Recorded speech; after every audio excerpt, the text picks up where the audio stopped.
Hello everyone, welcome to the fourth section of the outlook, that is movie lessons. और आज की movie होने वाली है Guru movie, which was release in 2007।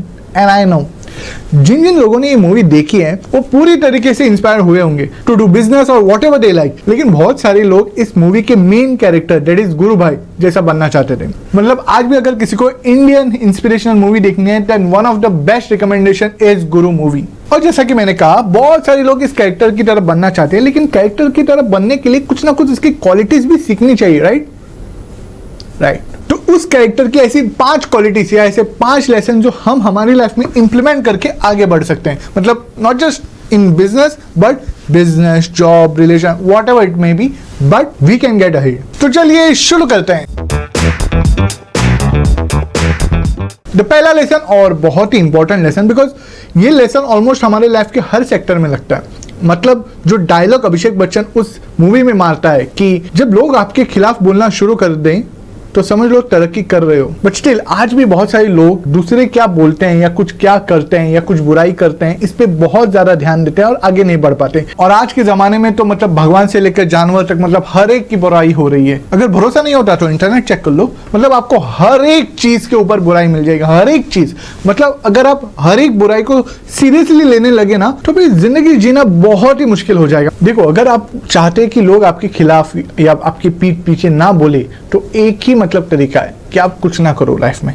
क्योंकि जो कुछ नहीं करते उनके बारे में बुराई कोई नहीं करता। बुराई सिर्फ उन्हीं लोगों की होती है जो कुछ अच्छा करने जाते हैं। तो अगर आपके बारे में कोई बुरा बोल रहा है तो समझ लो तरक्की कर रहे हो। The second lesson is self confidence. देखो, बहुत ही कम ऐसे लोग होते हैं जिनको खुद पे भरोसा होता है। हम सबकी लाइफ में मतलब कुछ राय बहादुर लोग टाइप होते हैं जो मतलब पीठ पीछे नहीं बल्कि सामने मतलब आके आपको बोलेंगे तेरे से नहीं हो पाएगा, तुमसे ना हो पाएगा, तुम्हारे अंदर वो बात नहीं है, लिख लो नहीं होगा, अरे हमने तुम्हारे जैसे बहुत सारे देखे हैं, मतलब कुछ नहीं होता। ये ऐसे कुछ डायलॉग्स है, कॉमन डायलॉग्स है जो मतलब हर एक को पढ़ते हैं और ये बहुत ही डेंजरसली आपके कॉन्फिडेंस को हिला सकते हैं। और ऐसे ही कुछ डायलॉग्स हमने देखे हैं जो गुरु भाई को पढ़ते हैं उस मूवी में। जैसे कि पहले वो जब जॉब छोड़ता है कि मैं खुद का कुछ करूंगा तो वो मैनेजर उसको क्या बोलता है, लिख लो, नहीं कर सकते, लिख लो।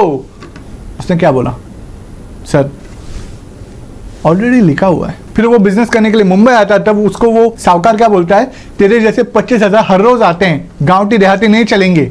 मतलब इतना कॉन्फिडेंटली वो बोलता है। लेकिन फिर भी गुरु भाई क्या बोलते हैं, आपके ठीक बगल में बैठ के बिजनेस करूंगा और आप जैसे 25,000 लोगों की छुट्टी कर दूंगा। जब वो मेन रिच कॉन्ट्रैक्टर उसे बोलता है कि मैं रिजाइन कर सकता हूं और बाकी सब लोग जब डर रहे थे, तब गुरु भाई वॉज लाइक, अरे इतना डरेंगे तो बिजनेस कैसे करेंगे, आप निडर होकर रिजाइन कीजिए, हम तो निडर के निडर हैं। मतलब उन सारे राय बहादुर जो राय देने में एक्सपर्ट होते हैं और मतलब इतना कॉन्फिडेंटली देते हैं कि मतलब सामने वाला सोचने लगता है शायद ये कुछ सही बोल रहा होगा। वो सही नहीं, वो सिर्फ कॉन्फिडेंटली बोलते हैं जो आपको सही लगने लगता है। The third is communication skills. गुरु भाई had a superb communication skills. अगर आप हर एक मूवी कुछ देखोगे तो मतलब you will be impressed by the way he communicates. क्योंकि जब उसको रिपोर्टर्स पूछते हैं कि मतलब आप बहुत तेजी से दौड़ रहे हैं, इसका मतलब राज क्या है, तो वो बोलते हैं कि मैं सेहत के लिए नहीं दौड़ता, मैं जीतने के लिए दौड़ता हूँ। जब मिथुन चक्रवर्ती उसे बोलता है कि तुम झूठ तो नहीं बोल रहे हो, नहीं मुंबई अभी अभी पहुंचा हूँ, झूठ बोलना सीखा नहीं है। फिर जब वो अपनी मास मीटिंग लेता था तब वहां पे वो जब अपनी स्टोरी बताता, मैं सिर्फ 2 कमीज और 1 पैंट लेके आया था वगैरह वगैरह। पॉइंट इज वो हर एक टाइम अपने कम्युनिकेशन से लोगों को प्रभावित करते थे। Work on your communication skills, it will not only help you in your business, job, relations, family and almost everything. कि आप मतलब सरप्राइज हो जाओगे कि मतलब कम्युनिकेशन स्किल से इतना कुछ बदल सकता है। तो सही कम्युनिकेशन स्किल आपको आपके जिंदगी के बहुत सारे मौके का दरवाजा खोल लेंगे। The fourth is observant. मतलब हर जगह कान, हर जगह नजर। जैसा हमने मूवी में देखा था कि वो बचपन से ही बहुत ही ऑब्जर्वेंट रहा है स्टॉक मार्केट को, पूरे मतलब बिजनेस को समझने के लिए। वहां पे क्लियरली दिखाया गया है कि उसके ऑब्जर्विंग स्किल्स इतनी थी कि जब वो स्ट्रीट प्ले वो जो हो रहा था ग्लास में डाल के ऐसा कुछ, तब भी वो ही वाज सो ऑब्जर्वेंट कि बॉल उसी ग्लास में होगा, दैट ही one. Not just once but twice thrice, until वो स्ट्रीट वाले ने गेम बंद कर दिया। It is very important to be observant, because जब भी आप कोई काम करते हो या कोई डिसीजन लेते हो, जो जिसके ऊपर डिसीजन ले रहे हो और जो काम कर रहे हो उसके बारे में समझ होना बहुत ही इंपॉर्टेंट होता है।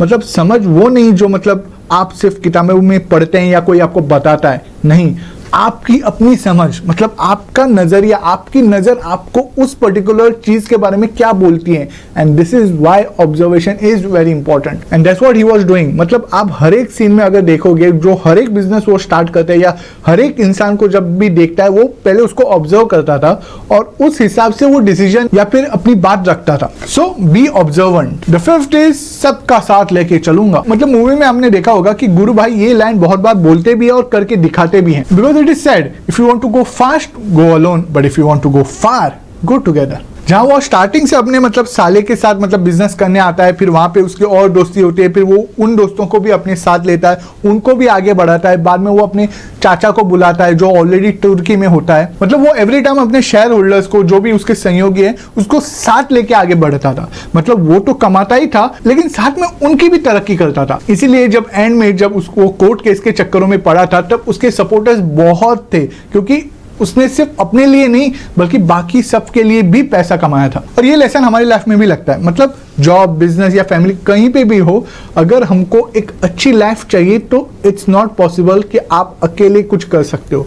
आपको साथ चाहिए और साथ निभाने के लिए पहले आपको उनका साथ देना पड़ेगा जो आपके अराउंड है, क्योंकि अगर आप अपने साथियों का साथ दोगे तो आपके साथी आपका साथ देंगे। So this were the 5 lessons और द 5 qualities of गुरु भाई that we should be inculcating in ourselves. So that was a wrap up। मिलते हैं अगले हफ्ते।